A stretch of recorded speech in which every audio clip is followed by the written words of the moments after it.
The narrative around Mike Norvell not being able to recruit very well, that rivals have liked to repeat for quite a while, it's absolutely on life support. And in 2 days, Florida State is going to kill that narrative for good.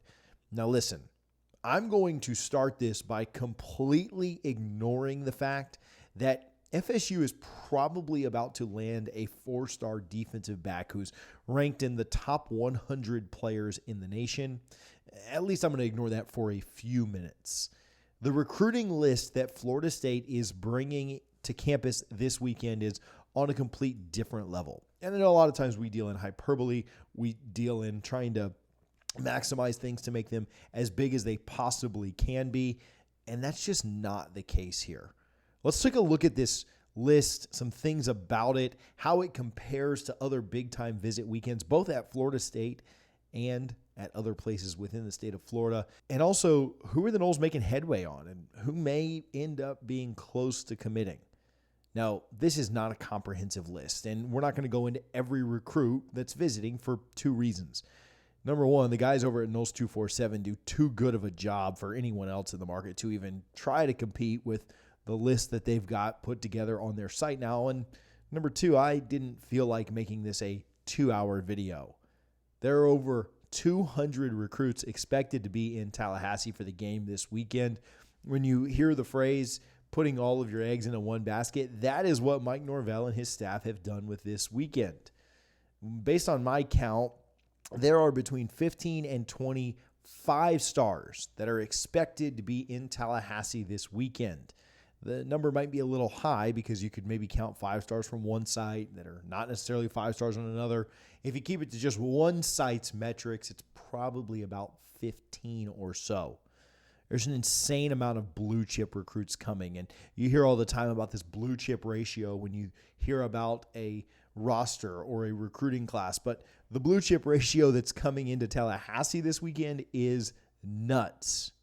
There are also a lot of guys in this 2024 class and some in 25 as well that are committed to other major programs. We're going to spend a good amount of time talking today about some of the recruits that are committed elsewhere that Florida State may make a pretty massive impact on. Is there anybody that's on flip watch? Is there anyone that the Noles can get to pull the trigger and flip to the good guys? Well, we won't hold this back and we won't wait on this specific recruit because we know it's what you guys want the very most. And it's the number one player in the country. Jeremiah Smith will be in town for this Miami game. Florida State's been holding on to this, and they've done a phenomenal job of getting Jeremiah Smith to visit campus, not only this summer, spring, but this weekend without having to burn their official visit. And they're not putting all of their eggs into one basket because they've got one massive egg, one massive opportunity in December, right before early signing day, to get Jeremiah on campus and to get him in for an official visit. But this weekend will be huge.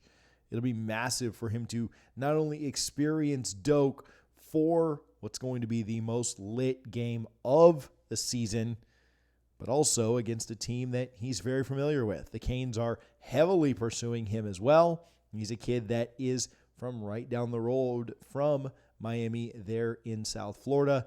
And I think this could be massive for the Noles, who will get him back on campus again soon anyway. He's a huge need, a kid that I think anyone in the country would like to have in their recruiting class. Obviously, the Ohio State commit. People think, well, what if Hartline doesn't leave? What if he does leave? I think Florida State's got a chance here one way or the other. If Hartline was to leave, yeah, I like the Noles. But if he doesn't, I still think they've done a good job.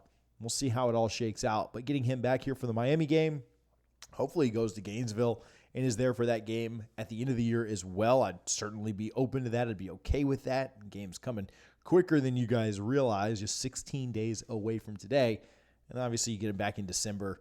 Try and get that flip working. Get him to commit to the good guys. Cam Coleman, another 5-star wide receiver committed to Texas A&M right now. Florida State seemed like they were in a pretty good position for him, maybe them or Auburn, right before he picked the Aggies and Jimbo Fisher. There's a lot of question around loyalty and where Jimbo Fisher's going to be. Shout out Mike in Tallahassee. where Jimbo Fisher is going to be after this season. I think Jimbo and them win their next 2 games and then drop to LSU, putting them at 7-5. I think NIL plays a pretty big part in this recruitment. Make sure you're signed up and supporting the Battle's End if you're not already. But Cam Coleman's one to kind of keep your eyes on. Can Florida State not only get him in for this weekend, but maybe again in December when Jeremiah comes back, when some of the others come in for big recruiting weekends then as well.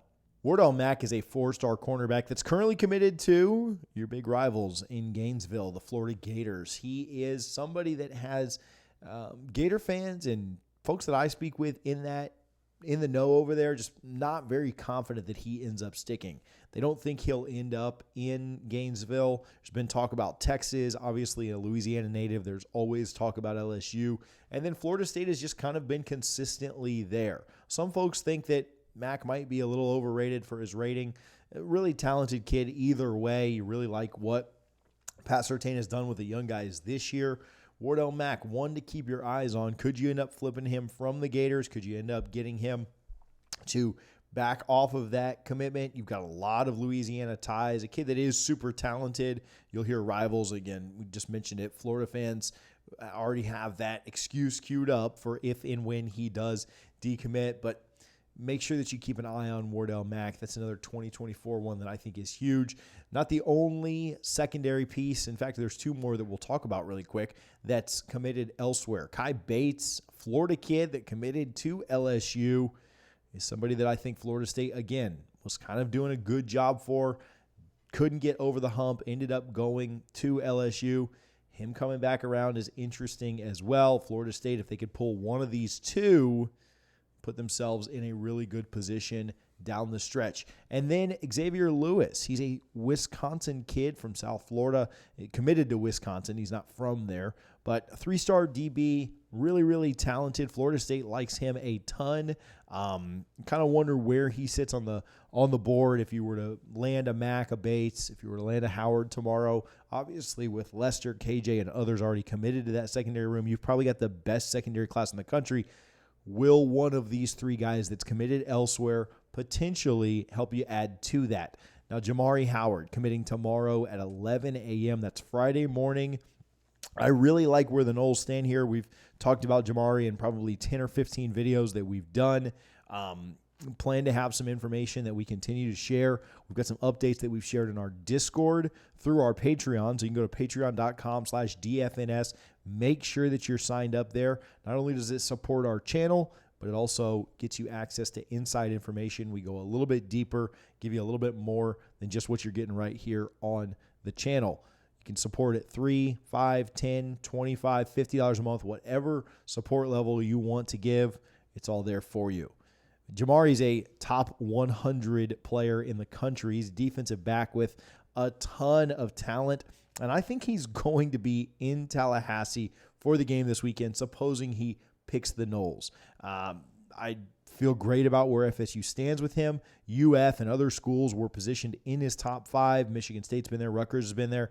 But we've got some info that we've shared on Howard, how we think that's trending, again, in the Discord. Patreon.com/DFNS will get you in there. But I think the Noles should expect to be in a pretty good position when Jamari Howard picks his university tomorrow morning. Mike Norvell, again, has a top 5 class right now. Most of that class is going to be in Tallahassee this weekend. Again, full list posted different places. The guys at Noles 247 do a great job with that. If you want every single 24, 25, 26, 27 kid that's going to be in, we don't get into the nitty-gritty as much there, but big picture of the 2024 class shaping in to be something that's really, really special. Massive shout-out to Derek Ray, Ryan Bartow, Maddie, Kiwan Rat, all of the recruiting staff that's there. They're doing a phenomenal job. And getting this many prospects in for this kind of a weekend, again, kind of saving all your cards, saving all the chips, pushing them all into the middle of the table as the weekend is here against Miami. Massive undertaking, and the work that they've done should certainly be commended. A lot of times, Norvell gets a lot of credit, which he absolutely deserves. The position coaches get a lot of credit, which they absolutely deserve, but there are dozens and dozens and dozens of people that work behind the scenes and on the back end to make recruiting weekends like this happen. And so hats off to those folks as well.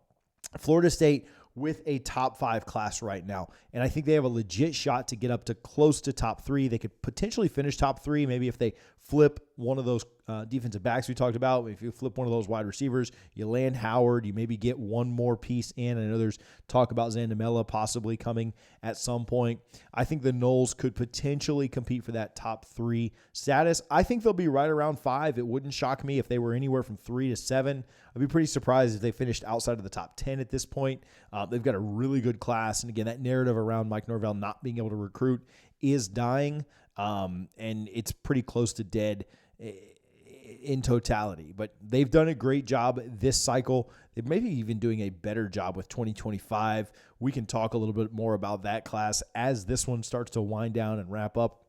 You only have a few targets left that you're going for in this class. You've got a pretty full list of guys already committed, but they're going to be in range to finish with a potential top 3 class. If they can land some of these guys, Florida's probably going to lose a few guys. How do they close? That'd be one team you need to leapfrog to get up into that top 3 status. But again, all of this from Mike Norvell, who we've been told over and over and over cannot recruit. The myth about him not being a good coach has certainly died, as he's one of the highest paid coaches in college football now and has his team right on the brink of a playoff berth. And then the recruiting aspect of it. He's always done a good job in the portal, but now absolutely crushing things on the trail as well. Can that continue? Can they continue to increase? I'd like to think so, but we'll continue to keep it monitored, keep it locked here with the channel. Again, got some info coming on Jamari Howard that we're going to put in our Discord today. Sign up there through patreon.com. Appreciate you guys for all the support. It's going to be a fun weekend in Tallahassee. Never seen a recruiting weekend like this under Mike Norvell. This is probably one of the biggest recruiting weekends we've seen in the last 5 years for anyone in the state of Florida. I don't think another one compares when you look at the amount of talent and the level of 5 stars and blue chips that are there. Appreciate you guys for tuning in, all the support. Hopefully we get good news tomorrow morning. We will talk to you guys soon. Go Noles.